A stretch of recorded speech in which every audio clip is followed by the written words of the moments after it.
အားလုံးပဲမင်္ဂလာပါကျွန်တော်ကတော့လီယွန်ပဲဖြစ်ပါတယ်ဒီနေ့မှာလူကြီးမင်းတို့ကို9လေးလက်စနစ်အကြောင်းကိုပြပြအောင်မှာပဲဖြစ်ပါတယ်ဒါဆိုလို့ရှိရင်တော့လီယွန်နဲ့ဒီ9လေးလက်စနစ်အကြောင်းကိုအတူတူလိုက်လိုက်လာကြရအောင်ပါ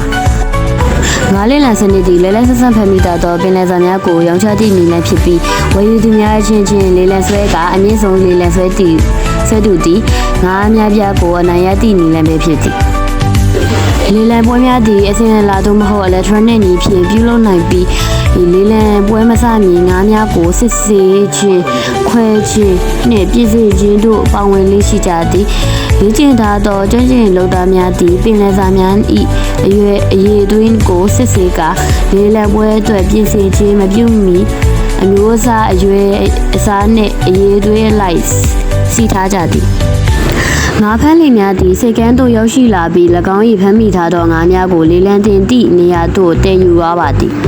ဈေးနှုန်းသည်ကနဦးတွင်မြင်းသတ်မှတ်ထားပြီးဝယ်ယူသူမှဈေးနှုန်းလက်ခံသည့်အထိတဖြည်းဖြည်းလျှော့ချသည်လေးလံပွဲများပြီးတော့အခါပင်လယ်စာများကိုလေးလံအောင်မြင်သူခံရောင်းချပြီးဈေးများစတောက်ဆိုင်များနှင့်အခြားဝယ်လက်များထံဖြန့်ဝေပါသည်ထို့ကြောင့်လေးလံပွဲများသည်ဖမ်းမိထားသောငါးများကိုလင်းမြစွာဖြန့်ဝေပေးရန်ဈေးကွက်တွေတိုငါးများကိုယူဆောင်လာရန်မြေစံထိရောက်သောနည်းလမ်းတစ်ခုဖြစ်သည်ဒီလက်ဆွဲရင်းလုပ်ငန်းသည်ဝယ်ယူသူများကြားတရားမျှတသောပြည်စံမှုကိုအပိပိအရေးသွေးမြင့်ကုန်ပစ္စည်းများကိုဈေးလုံးမြင့်မြင့်ဖြင့်စုချီးမြင့်ကြောင်းသိချရှိစေပါသည်ဒီနေ့9လေးလက်စနစ်အကြောင်းပြပြပေးရတဲ့သူကတော့8560 Leon ပဲဖြစ်ပါတယ်နောက် project တွေမှာပြန်တွေ့ပါမယ်